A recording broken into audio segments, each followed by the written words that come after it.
Studio Kiratpur बाजार।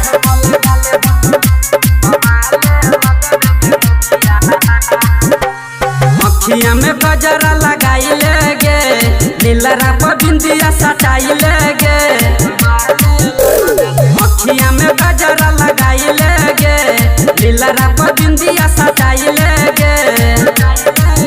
अभी चढ़ल छो तोहर जवनिया गे, या न होठ पर लगाले होठ ललिया गे। बाबा ले लगबे गे मुगिया, या न होठ पर लगाले होठ ललिया गे। बाबा ले लगबे गे मुगिया।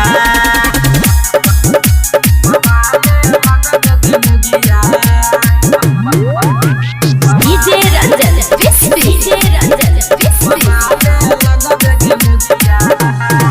चांद जेना चमक लगबे, कहै छियौ बतिया साँचे गे। फूल के जैसे खिल जइबे, छौ मरिया काँचे गे। हाँ चांद जेना चमक लगबे, कहै छियौ बतिया साँचे गे। फूल के जैसे खिल जइबे, छौ मरिया काँचे गे। भले चूजे ते सबके पनिया गे, या न होठ पर लगाले होठ ललिया गे। बाबा ले लगबे गे मुगिया, या न होठ पर लगाले होठ ललिया गे। बाबा ले लगबे गे मुगिया।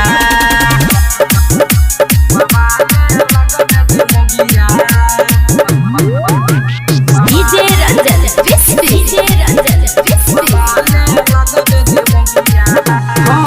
बिना मेकअप के लगे छे हेवी, सुनु हमर बेबी गे।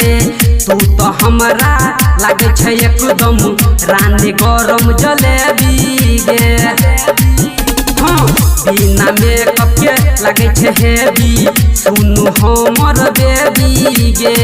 तू तो हमरा लगे छे एकदम रानी गरम जलेबी गे। छही पिंटू सुरेश के रनिया गे, या न होठ पर लगाले होठ ललिया गे। बाबा ले लगबे गे मुगिया, या न होठ पर लगाले होठ ललिया गे। बाबा ले लगबे गे मुगिया।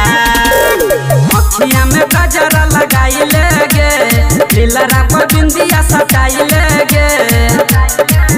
अभी चढ़ल छो तोहर जवनिया गे, या न होठ पर लगाले होठ ललिया गे। बाबा ले लगबे गे मुगिया, या न होठ पर लगाले होठ ललिया गे। बाबा ले लगबे गे मुगिया।